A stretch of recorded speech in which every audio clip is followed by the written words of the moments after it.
Então, para a nossa análise de hoje, como eu tenho feito todos os dias aqui no canal, eu trouxe 2 temas. Todos os dias tem 2 vídeos, cada um dos vídeos tem 2 temas, totalizando 4 temas geopolíticos diários de segunda a sexta-feira. O primeiro tema que eu trago para discussão é a continuidade de um assunto que eu já tenho debatido com vocês aqui, que é a questão do aumento da tensão nuclear, sobretudo a partir da nova estratégia nuclear apresentada pelo governo Biden recentemente, tema que eu discuti muito recentemente com vocês aqui. No caso dessa análise de hoje, eu quero tratar da forma como os Estados Unidos estão estabelecendo relações com o Irã e da forma como os Estados Unidos têm estabelecido relações com a Coreia do Norte.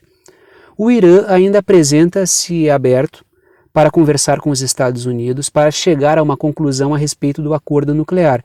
Importante para o desbloqueio da economia iraniana e importante para o caso das relações geopolíticas, porque o Irã concordaria ali em aliviar a tensão nuclear do mundo.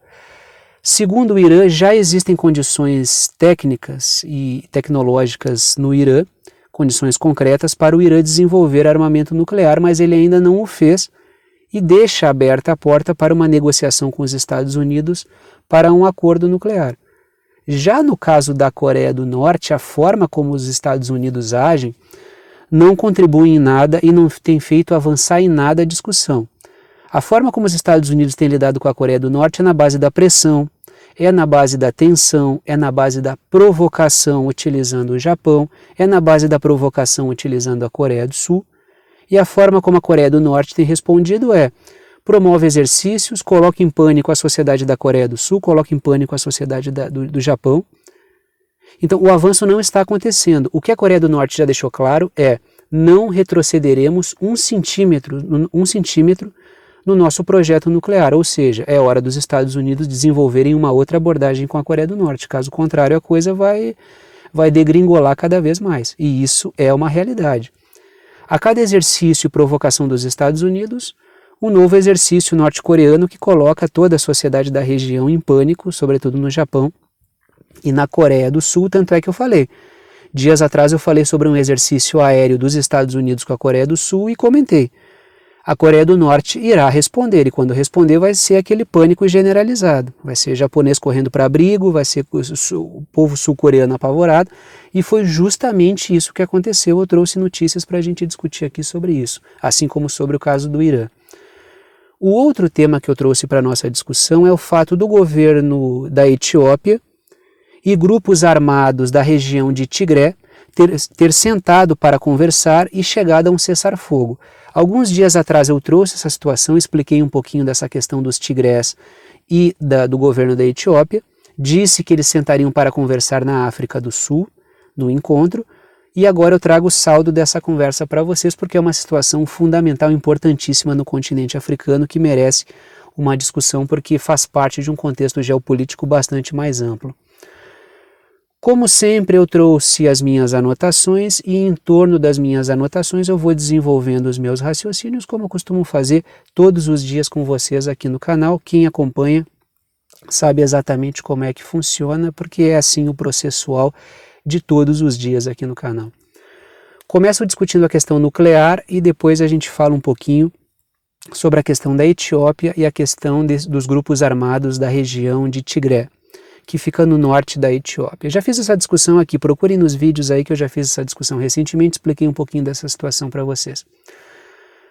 Primeira anotação, vamos começar discutindo a questão da Coreia do Norte, do Irã e a questão nuclear. O Japão abriu a quinta-feira, ou seja, ontem, para o caso que estou gravando aqui o vídeo hoje, porque eu gravo no final da tarde do dia de véspera, no qual eu torno ele público para vocês. Então, para mim, quinta-feira é hoje, para vocês já é ontem, porque eu subo o vídeo na manhã da sexta-feira. O Japão iniciou a quinta-feira em alerta por causa de testes de mísseis norte-coreanos, exatamente como eu tinha dito para vocês. Falei alguns dias atrás. A Coreia do Sul e os Estados Unidos estão realizando exercícios militares aéreos. Se eu não me engano, depois de 5 anos esses exercícios voltaram a acontecer. Não vinham acontecendo porque o governo do Donald Trump, em 2018, se eu não me engano, ele chegou a um acordo com o governo da Coreia do Norte e com o governo da Coreia do Sul, de que os exercícios militares a partir daquele momento seriam promovidos virtualmente.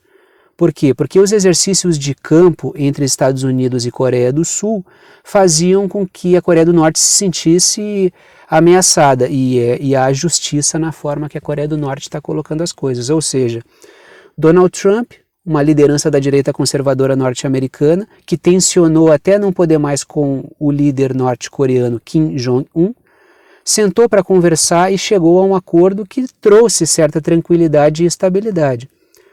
Vem o governo Biden, à luz do mundo. Não estou dizendo que o governo Trump é santo, tanto é que hoje mesmo, é nessa discussão que eu trouxe, nessa discussão hoje eu vou fazer uma crítica bem severa ao governo Trump, mas neste ponto da Coreia do Norte houve avanço, e esse avanço representou uma estabilidade em termos de tensão militar na região. Vem o governo Biden e destrava tudo isso, começa a fazer exercícios de campo, e a Coreia do Norte começa a responder novamente com exercícios, o que coloca em pânico toda a sociedade da região. Até porque a Coreia do Norte tem um tipo de regime completamente avesso ao dos Estados Unidos, inclusive a boa parte do sistema da economia global. Se largar as armas, certamente o governo norte-coreano não vai durar. Então a forma que o governo norte-coreano tem de abrir a conversa ou de chamar para a conversa é com arma na cintura. E no caso da Coreia do Norte eu também estaria. A partir do momento em que a Coreia do Norte abandonar as suas armas e tentar dialogar em uma condição mais frágil, vai ser invariavelmente destruído e derrubado o regime.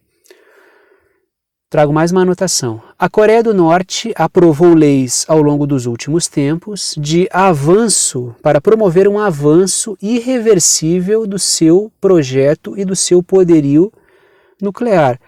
Ou seja, não há diálogo com o governo norte-coreano sobre isso. O governo norte-coreano já disse. Sobre isso não tem diálogo.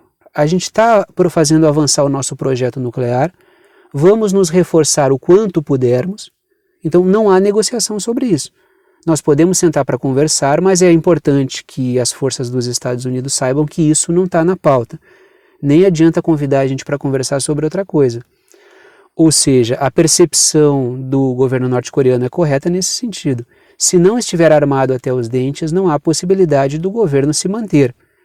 Tanto é que existe um padrão de conduta que foi aprovado por lei na Coreia do Norte, que é: qualquer ataque que promova a morte ou qualquer acidente grave com o líder norte-coreano será recebido com uma resposta direta e nuclear ao país que promoveu o ataque. Então essa é a questão, é assim que a Coreia do Norte está colocando os seus termos, armando-se até os dentes. No caso da Coreia do Norte, as sanções são inúteis, os Estados Unidos cobrem a Coreia do Norte de sanções, inclusive tem voos de reconhecimento, tem monitoramento, inclusive o Canadá faz esses monitoramentos constantes para ver se a Coreia do Norte não está quebrando a sanção, se ninguém está rompendo as sanções para negociar com a Coreia do Norte. Então existe todo um policiamento em torno da Coreia do Norte. E isso não faz com que o projeto da Coreia do Norte mude.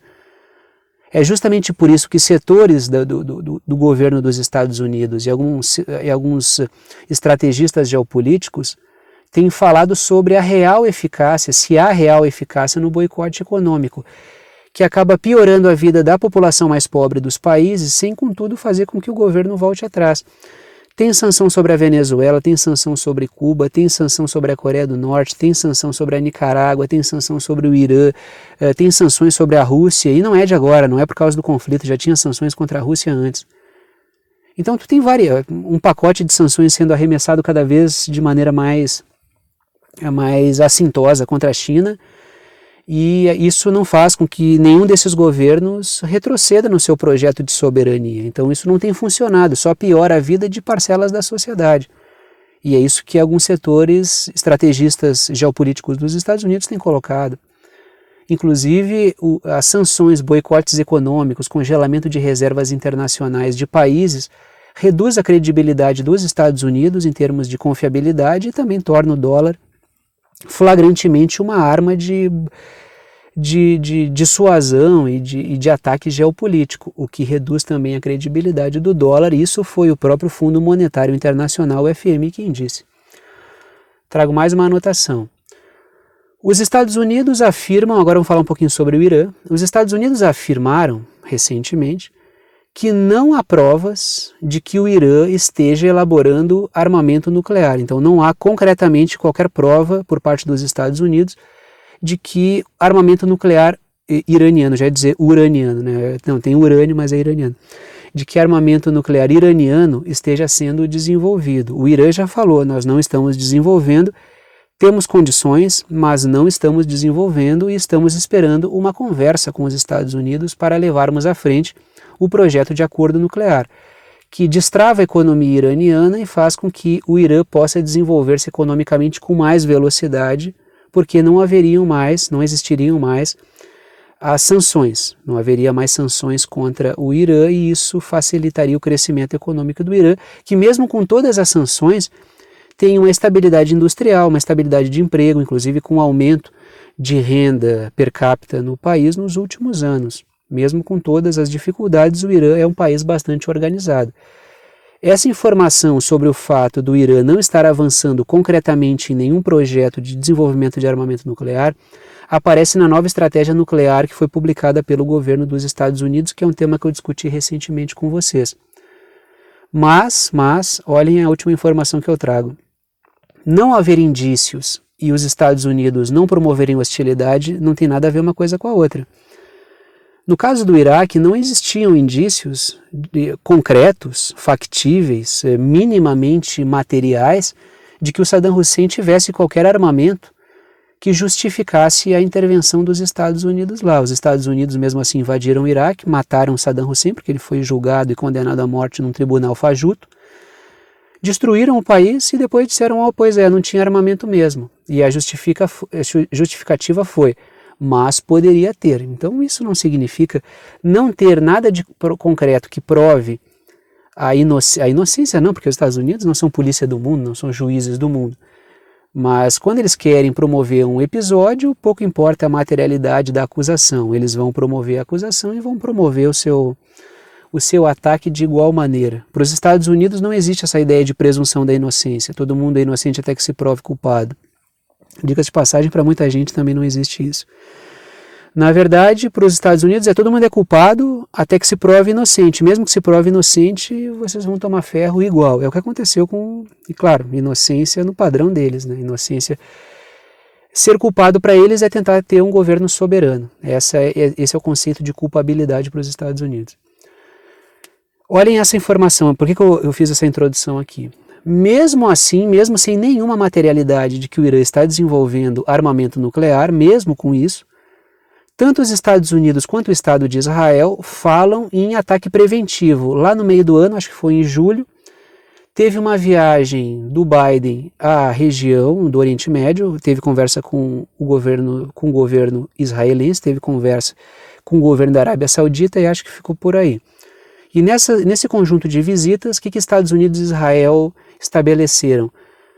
Uma ameaça ao Irã de ataque preventivo para evitar que o projeto nuclear iraniano, que não tem provas de que está avançando em termos de armamento, para evitar que esse projeto avance. Mas esse projeto não está avançando segundo os próprios norte-americanos. Então, assim, é uma espécie de criação de um discurso maluco que respalde um ataque por qualquer motivo para manter a tensão lá em cima. Para o Estado de Israel isso é interessante, até porque o Estado de Israel é o principal adversário geopolítico do Irã na região. A probabilidade de um acordo nuclear ser fechado está cada vez mais distante, agora com a possível consolidação de um governo do Netanyahu, que foi bastante bem nas eleições, reúne condições para conseguir formar uma coalizão para fazer maioria no parlamento de Israel.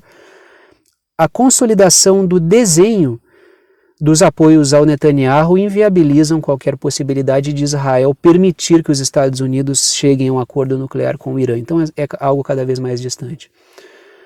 Lembremos, foi no governo Netanyahu e no governo do Donald Trump que foi assassinado o general Soleimani, uma liderança militar importantíssima do Irã.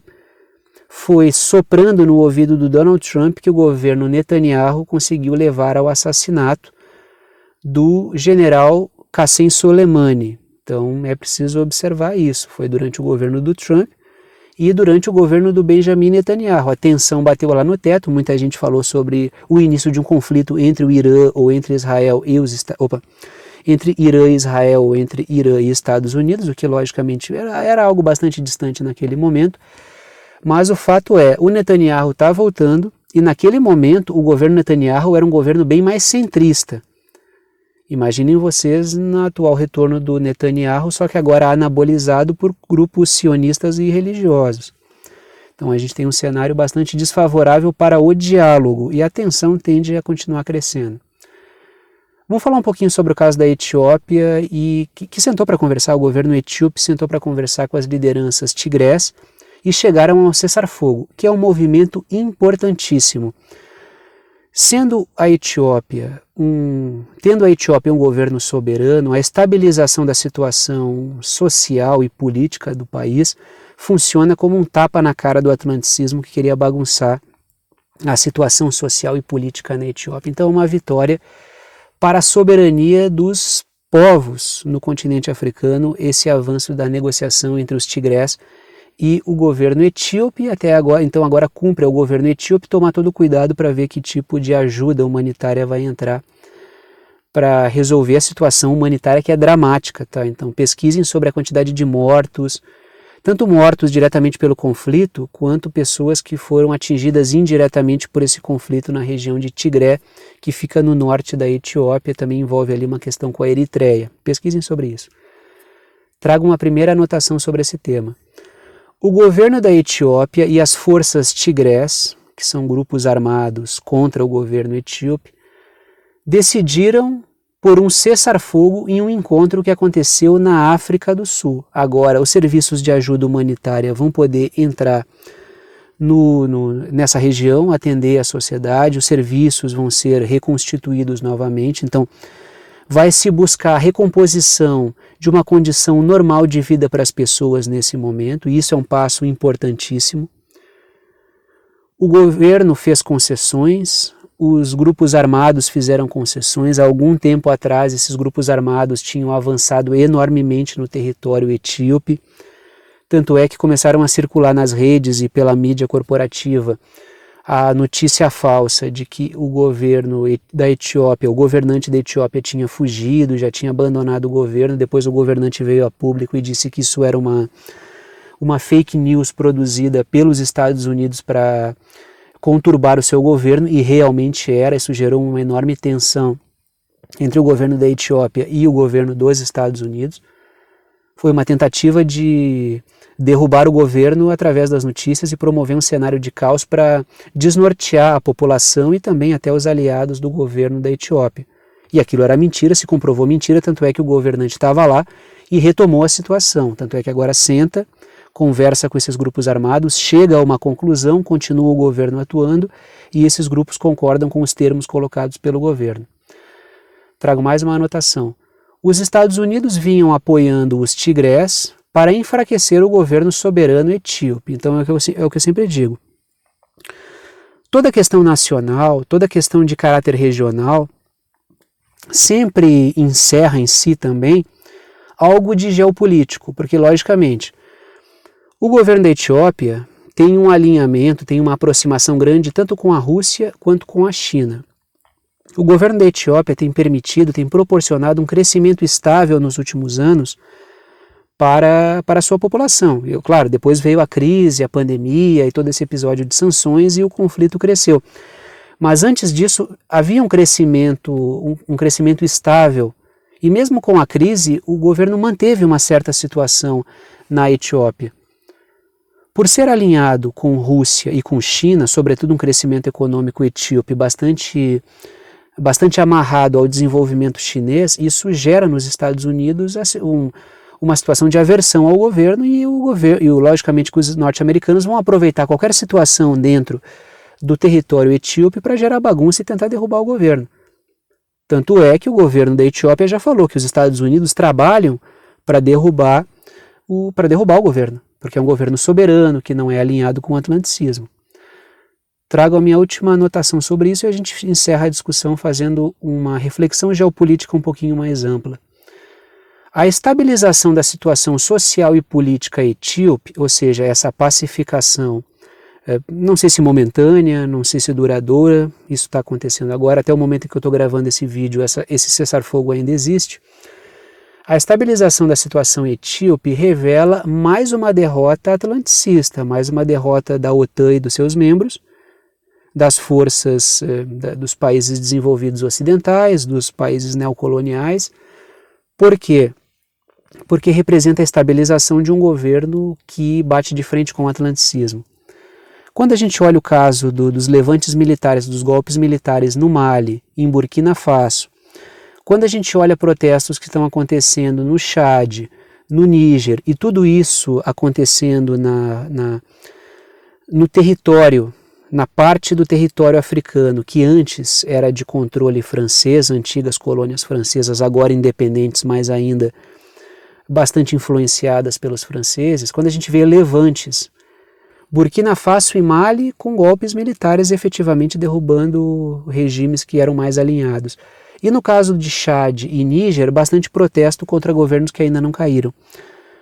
Quando a gente vê a França perdendo essa força, e a França sendo um dos países que faz parte da OTAN, faz parte do pensamento geopolítico atlanticista, a gente percebe que o continente africano é um continente que vem cada vez mais se consolidando como um continente de países soberanos, buscando afastar-se da dominação colonial. Não estou falando dos Estados Unidos aqui, estou falando dos países europeus, mas também do neocolonialismo que os Estados Unidos tentam impor, que é uma situação que o mundo inteiro padece desse mal. Repito, todos nós nesse planeta padecemos do mesmo mal, que é a intervenção dos Estados Unidos na política, na economia dos países soberanos.